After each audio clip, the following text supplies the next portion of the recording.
game, Thomas Partey and Jorginho, we have seen them play. There was a game, the game that they played against City.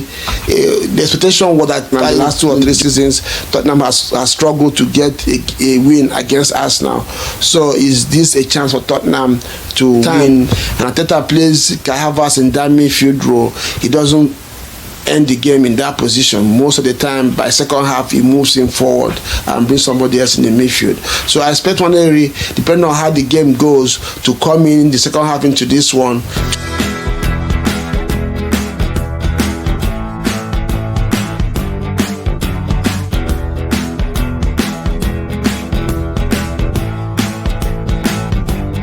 TV, welcome back again to our Looking Ahead series. This weekend we are looking at the game between Arsenal and Tottenham. Big fixture, of course, the biggest fixture of this weekend in the EPL, and already there are huge talking points, especially with regards to availability of players. On one hand, Arsenal is going to miss 3 or 4 key players, especially in the midfield, while Tottenham, on the other hand, are welcoming a couple of players in their starting 11. Solanke, has not been fit in the last 2 fixtures, and we're turning back for this one. And Van der Ven as well was also missing in the last game in their trip to Newcastle. Arsenal, on the other hand, are going to miss Declan Rice, who received a red card after a second yellow card in the game against Brighton.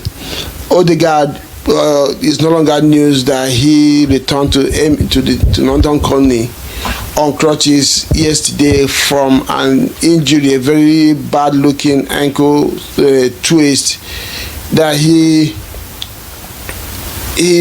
got in the international fixture on Tuesday. And of course, Mikel Arteta, the new signing for Arsenal, is also missing. There is no guarantee that he will also have Calafiero in this one, because he also got injured and was subbed off in the Italian game against France. So yes, Arsenal is riddled with injuries, but one thing, I don't know, Arsenal fans should not complain. This should not be Before we continue, don't forget this video is sponsored by Zenith International Bank, a very renowned bank in Nigeria. They are currently offering their shares for sale, for public sale out there. So reach out to the nearest Zenith Bank or go on their website. The graphics is out there also on the video. Try and get yourself some Zenith Bank shares. Is one of they call it new generation bank, leading new generation banks in Nigeria, and they have stayed strong over the years and decades. Check out Zenith Bank shares and do yourself, your loved ones, and your family good by investing in Zenith Bank offer. This is the best time to get these shares for yourself and for your loved ones.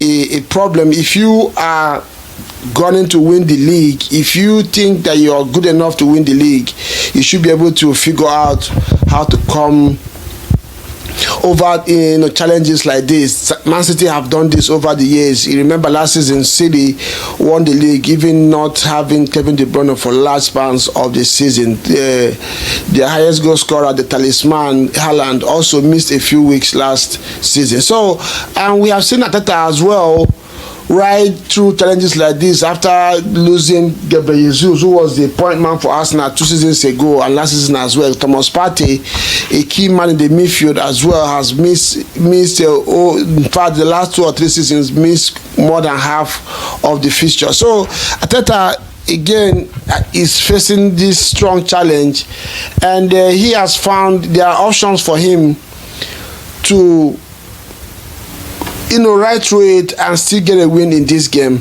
I don't think there should be any excuses. These misses obviously are going to be strong members of the starting 11 especially, but I think the squad is strong enough, if they are serious about winning the league, to do the business this weekend. Though it might not be easy, but if the principles, if the philosophy, if the growth that the team has had in the past 2 seasons or claim to have is something to go by, then they should be able to, ride through this one and still get a result. Unfortunately, but the only thing is that in this fixture you can never predict.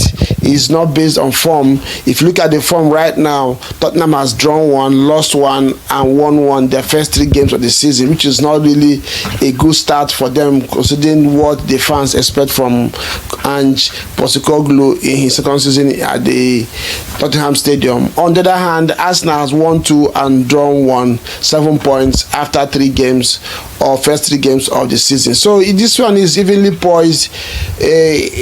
The last 2 seasons, Arsenal had an upper hand. Won Tottenham home and away 2 seasons ago. Last season, it was a draw and a win. And let's give you some background to this one. At the Tottenham Stadium, since 2014, Arsenal has only won Tottenham there 3 times in 10 years. So that tells you what to expect in this one. Is not really a slaughter ground for Arsenal. Most of the time they manage to get draws, but in so many seasons it was Tottenham win at home and they go to Emirates and they lose. So rather on that, Tottenham fans are kind of confident that this one is going to be a game for them to win, considering what Arsenal is suffering at the moment. But the focus of this video is to look at or to show you the option that Arteta has developed or what he plans to do to manage the challenges that the squad is facing presently. Though at the time of recording this video, it's still not very clear if Odegaard will really miss the game. The injury looked bad, but some specialists have said that it's possible he plays, but if it's the bad version of the injury, the way the twist happened, then of course it could be out for weeks.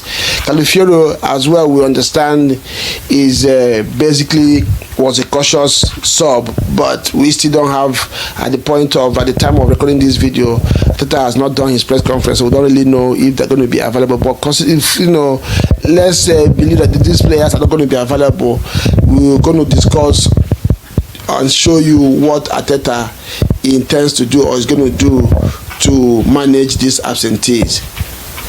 And the good thing about it is these injuries are concentrated in one area of the team, which is the midfield. The defense is intact. Calafiori has not had any game for Arsenal so far this season. He only came in for 25 minutes or 20 minutes in some of the games and did relatively okay. So it's not going to be a big miss if he's not available. So defensively, Arsenal is complete, and it looks like Arteta, like I said in the last video, is building this team to win this league from defensive solidity. So looking at that front, I don't think Arsenal is going to have any problem defensively. In the midfield is where the issue is. Odegaard, if you're also a frequent watcher or viewer of this channel, I've always said that this is one player that Arsenal have not managed to find a substitution for in terms of quality. But this time around, they have to show what the contingent plan is for them. So in the midfield, you have Partey available, you have Jorginho available, you have Nathan Nwaneri available. You also know that Kai Havertz sometimes play from that position.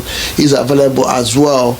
And so we were going to try to figure out how Arteta is going to manage the squad. It looks like Gabriel Jesus is also back in training, but I don't know if we're not sure if he's very fit to start this one. So it's very obvious Arteta needs to shuffle the team. Thomas Partey and Jorginho, we have seen them play. There was a game in the game that they played against City. The expectation was that Jorginho was going to sit in the 6 while Partey plays in the right 8. But Arteta, turned it around and showed and did something different, sitting Partey in the 6 and Jorginho played a little bit further forward, which he did very, very well in that game. So Arteta is going to do the same and drop Kai Havertz in the left 10 as he has been doing. That's what the plan is. And up front, Raheem Sterling is most likely going to have a restart in this game, considering these injuries, because he is going to play like as a false 9 between him and Leandro Trossard, one of them is going to play the false nine position and drop Kai Havertz in the midfield. And Martinelli, of course, will start from the left, considering his pace and his ability to run in behind, and of course as well race back to help defensively.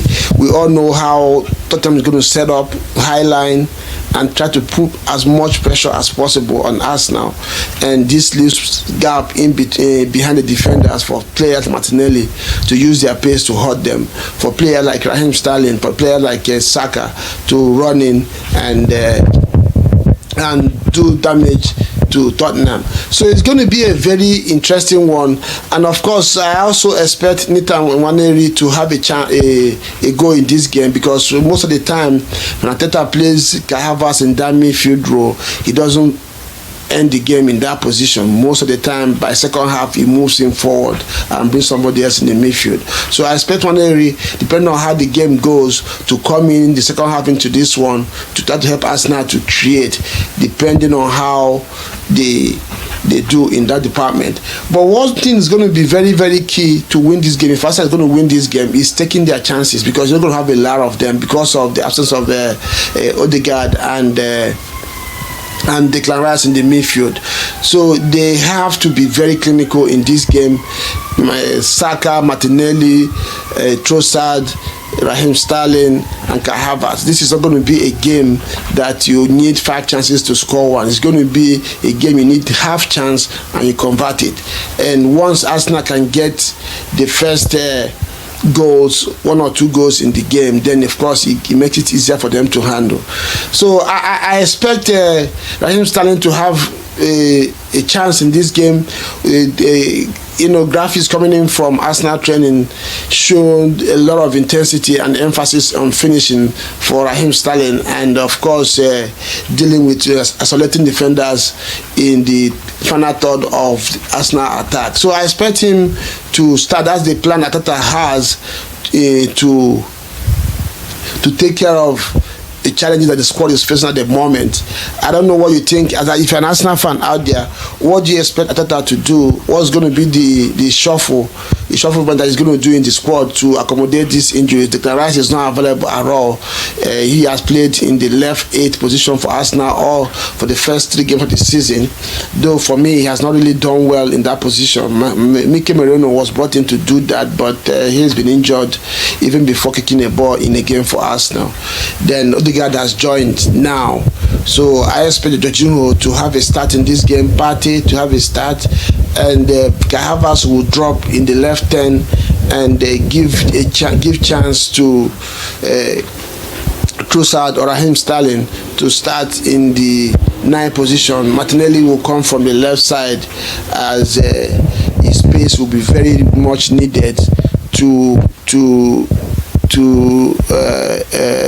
exploit the high line that Ange Postecoglou's side will deploy in this game. So yeah, that's the way I think Arteta is going to set up. That's the way I think they can get a result from this game, and I believe Arsenal has what it takes to win this game. And not just that they have what it takes to win this game, they should be able to win games like this, notwithstanding the circumstances, because if you are trying to win the league, if you are trying to do better than Manchester City, then you shouldn't have no excuses. Arteta has trimmed the squad. When they say squad depth doesn't mean having 2 million players on your squad. It means having players of almost the same quality. When somebody is not available, whoever comes in does exactly, or at least very close to what the first choice would have done. This is what Arteta has managed to do this summer, trimming down the squad to players that are really, really useful to the team, and not just have players on the bench. So I expect them to still be able, if Arsenal loses this game or does not win this game, there shouldn't be any excuse of injuries or absence, because you are going and trying to win the league. So you should be able to real challenges like this. Let me know what you think in the comment section. Do you agree with me? Does Arsenal have any reason to give excuses? Do they have enough in their tank to win this game? Who do you think is going to win this game, and what do you think is going to affect the result of this game? Which areas will impact this game most, and what does Arsenal need to do to win this game? If you're a Tottenham fan out there, let me know. Are you hopeful on this one, considering the challenge that Arsenal is having right now? Do you think is your chance to have one over Arsenal? In the last 2 or 3 seasons, Tottenham has struggled to get a win against Arsenal. So is this a chance for Tottenham to have a win against Arsenal in the league? Let me know what in the comment section, and I'll see you next time.